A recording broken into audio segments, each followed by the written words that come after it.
name's Evan Davies, and I'm going to talk about the two articles that we had to read for the musicology class. And the first one that we had to read today was The End of History. Is this the end of our classical music history? Is it going away? And I think no, it's not going away. People are always going to be drawn to classical music. The problem is the audience that we have for that is kind of dwindling away.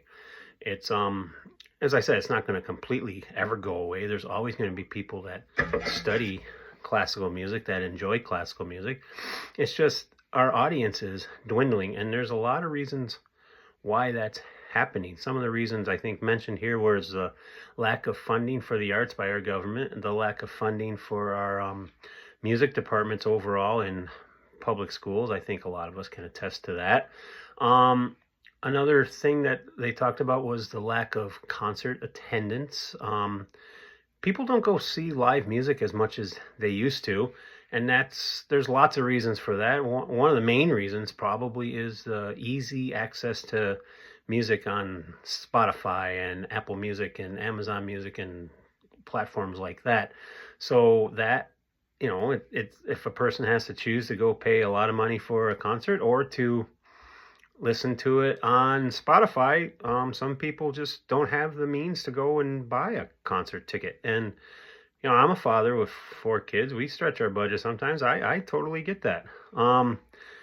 Another reason is there's a lot of, since classical music, there's obviously been a lot of changes of style of music, lots of different styles of music. People have different interests, and the classical music interest just doesn't interest them as much as, say, jazz or country music or rock music or anything like that. It's just a preference for people, and some people just don't like classical music, and if they can't get exposed to it, they're never gonna really know much about it. So it's kind of not being exposed to it, and also the lack of the funding I was talking about earlier that's making it hard for us to expose people to that.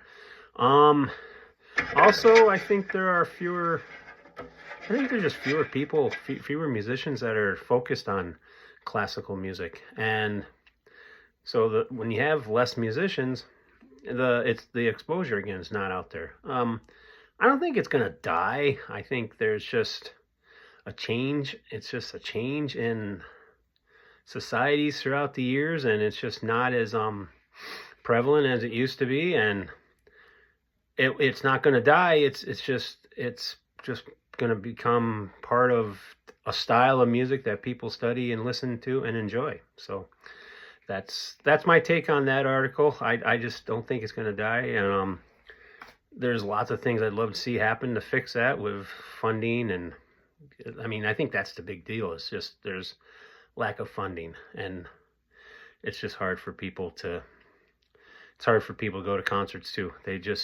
They could, but they just don't want to. It's so easy for people to access music.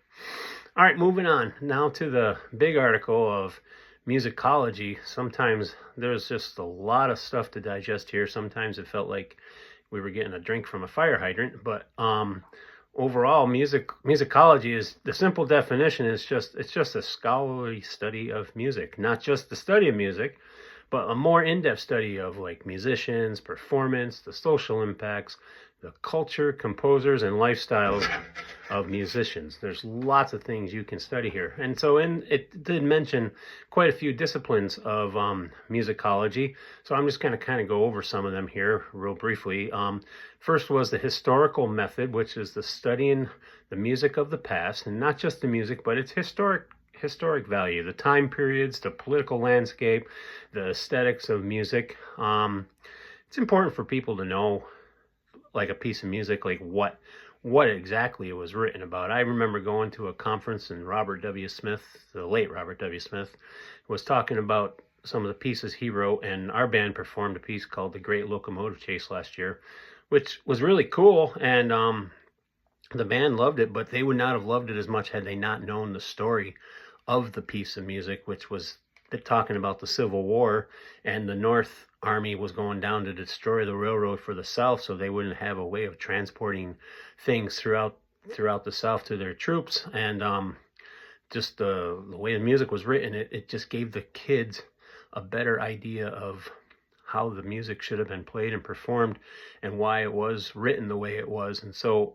I think that it's good to study the history of a piece of music, because it gives your musicians a better idea of what they're playing. Another part of the discipline was the theoretical and analytical method. This is studying music, the theory of music, basically the nuts and bolts of music. And then the analytical approach is studying compositions, breaking down its chordal structural form, historical value, examining the composers and their life, political landscape, and cultural landscape. Then it goes on to talk about textual scholarship, which is basically the study of manuscript, the printed books, the notation systems. Important things for people studying music to know, because we musicians from all over the world obviously use different language, different styles, different texts, different notations, and so it's an important part of musicology to study, which people don't often think about, that being the study of music. But if you don't know how to interpret what you're reading, then it's pointless. It's kind of like biblical scholars that go and listen to a whole bunch of different or read a different bunch of versions of the Bible in different languages and interpret them. It's the same with music. There's so many different interpretations. And then editing music. How much should we be editing the music for production today? That's part of the study too, knowing if we're editing too much or not. The next part of this is called the archival research, which is studying evidence of music from documents or recordings. So it's great. Public domain is great to study a lot of music. As a band director, if you're into doing Sousa marches, you can get all the Sousa marches now that you want on public domain. So it's great to be able to just study and learn that style of music. And then you can also study like musical activities in countries, cities, the royal lives, like how music was like a royalty thing back then, and it was mostly for the rich and for the churches as well. So many different venues that you could study the archival part of music. The next part they talk about is I'm not sure how to pronounce this word, the lexicography and terminology. Lexicography is a term used to clarify terms and vocabulary musicians use to communicate their artistic ideas. It's always good to know the words they were using and how we can help people today understand what those words are. Music is one of the greatest languages in our earth, and it's one of the best languages to overcome any language barriers. I could go to France right now, or Spain, or Italy, go and step in front of a musical group, not able to speak in a single word of any of those languages, yet I could still, if I was an effective conductor, I could still conduct a rehearsal and be able to produce beautiful music, because of musical terminology that everybody knows, and other things through my conducting and stuff like that. So music is a great language barrier overcomer, if that's a good way of saying it. I don't know. But anyways, that's what that part of the book was talking about. And then you have the organology and iconography. Organology is the study of musical instruments in terms of the history, the function, design, and the purpose of the use. It's a great thing to study what the instruments were used for. Like, I play in a couple community bands here in Iowa. Iowa's great for having community bands. One of them is, we do a lot of different brass literature, and our conductor is always like wants cornets. He wants cornets, and I'm like, why do you want cornets? What's wrong with just using trumpets? Well, when you listen to a bunch of brass, British brass and stuff, and you listen to that cornet sound compared to the trumpet sound, you get it. The cornet sounds more mellow, and the trumpet sounds not as mellow and bright, and you get it. And so I think it's important to study the instruments and how they what their function is, and the people that wrote the music back then, they had an idea of what the sound they wanted. So I think as a musician, it's very important to get that sound that composer wanted. So organology is a great way to study the purpose of the instruments. And then the iconography is kind of just like the pictorial evidence of those instruments. And that's just that's kind of neat too, to see all these pictures. Like you look at some of those Civil War band pictures and you see these baritones that have two bells and stuff like that. That's way cool. You don't see that in school instruments today. But anyhow, so moving on here, then there was a study of performance practices, which is studying performances of music, and the problems we face today of imitating the style. Kind of talked about that and with my one community band experience. Then there's the aesthetics and criticism, which show how the music functions in life, culture, and society. And the criticism is gaining an understanding of the music and was it performed properly to reflect the intentions of the composer, the time period, the culture, and society. So that's important to study that too and know how music was supposed to be presented by the composer. Then you have the socio-musicology, which is a study of music as an activity in society, examining the social roles of music, musicians, and musical institutions. Psychology, hearing, how the music affects your people's emotions.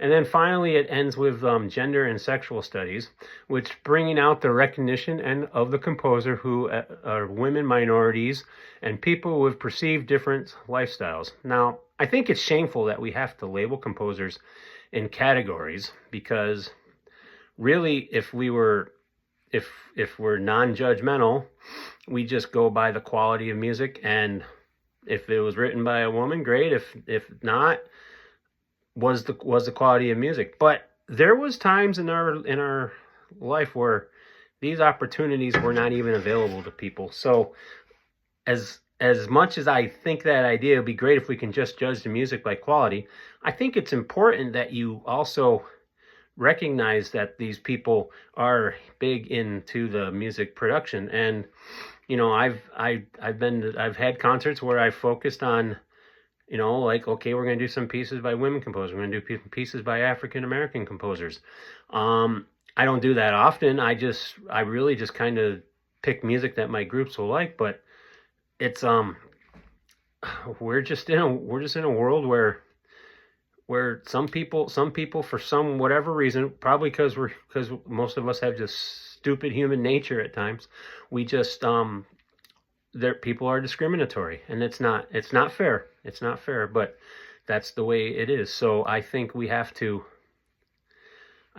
have to what am I trying to say here? We have to, as much as we don't want to label them, it's important to show that people of all different backgrounds are equal in the field of music composition and music performing. In my opinion, we're all created equal. We're supposed to be. We're supposed to have that attitude, but we don't have that attitude because a lot of us are just dumb humans at times, and then have human nature, and that's just part of the curse of life, I guess. But you have to try to find a way to get over that. So anyway, so that's basically what that talks about. I could go on for hours about that. I'm looking at this video and realizing, oh my gosh, it's really, really long. And my wife tells me I talk a lot too. So I will wrap it up here, but I'm excited about this class. I think there's so many different avenues that we could study here that you just don't think about sometimes when you just hear musicology. And musicology is really not a term you hear that much after. But anyways, I'm excited about it. There's lots of stuff to dive into here. It's going to be a fun semester, and so I'm looking forward to the class. Thank you.